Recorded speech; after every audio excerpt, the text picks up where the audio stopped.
Hello guys, welcome to my channel. আশা করি তোমরা সবাই ভালো আছো, আমিও অনেক ভালো আছি। আজকে তোমাদের এই গরমের দিনে একটা খুব সহজ রান্না তোমাদের সামনে আমি তুলে ধরছি। গরমে সবাই তেল মশলাযুক্ত খাবার খায়, এটা খাওয়া অনেকই ভালো। তো দেখে নাও কিভাবে এটা বানায়। প্রথমে কাঁচকলা আলু কেটে নেব।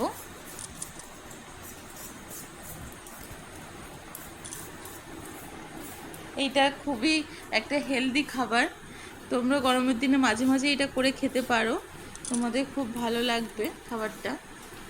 আর এদিকে বাইরেও প্রচণ্ড বৃষ্টি হচ্ছে, এদিকে ও নাচ করছে। মাছগুলো এবার আমি ধুয়ে নেব। কাঁচকলা আলু কাটা হয়ে গেছে, মাছে নুন হলুদ মাখিয়ে নিলাম। খুবই ভালো একটা রেসিপি।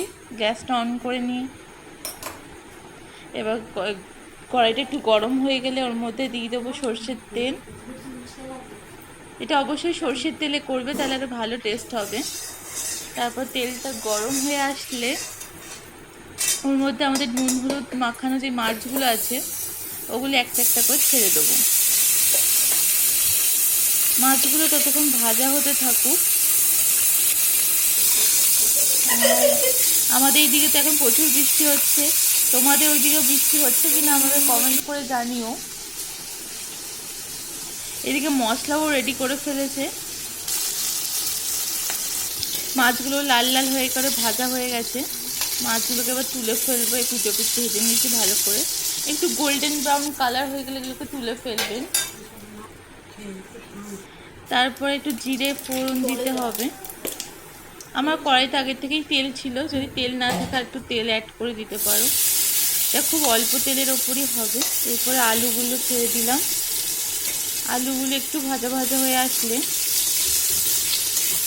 ওর মধ্যে আগে থেকে কেটে রাখা ওই কলাগুলো দিয়ে দেবো, দিয়ে আর একটু নাড়াচাড়া করতে হবে। এটা স্বাস্থ্যের পক্ষে খুব ভালো, গরমের দিনে তোমরা এটা মাঝে মাঝেই বানাবে। এবার কলাটা একটু নাড়াচাড়া করলো। এখানে নুন হলুদ জিরে গুঁড়ো ধনে গুঁড়ো সব একসাথে মিক্স করা আছে, ওই মশলাটা দিয়ে দিলাম। দিয়ে আবার একটু নাড়াচাড়া করে নিলাম তেলের মধ্যে। তারপরে একটু জল দিয়ে দিলাম। এবার একটু এটাকে ভালো করে একটু কষিয়ে নিতে হবে,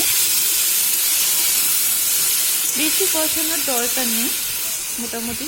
তারপর একটু আদা বাটা দিয়ে দিলাম, দিয়ে এটাকে আরেকটু ভালো করে কষিয়ে নিতে হবে। তারপরে মধ্যে এবার জলটা ঢেলে দেবো। জলটা তোমাদের পরিমাণ মতো ঢালবে, একটু পাতলা পাতলাই ভালো লাগবে। দিয়ে ঢেকে দেবো।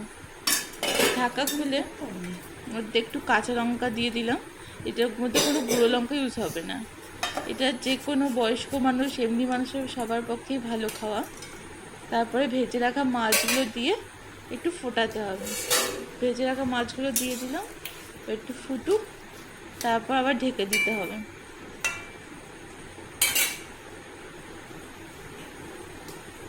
এটা ফোটা শুরু করে দিয়েছে।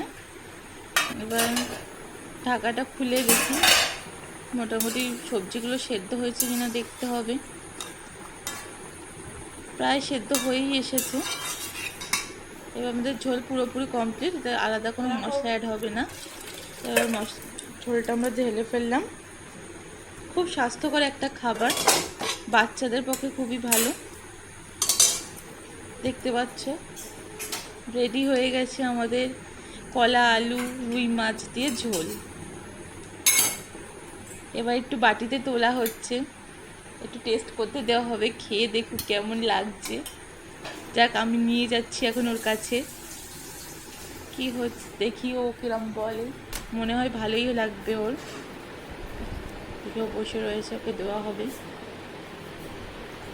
খেয়েও কি বলে দেখা যাক। আশা করি ভালোই হবে, একটু গরম তো।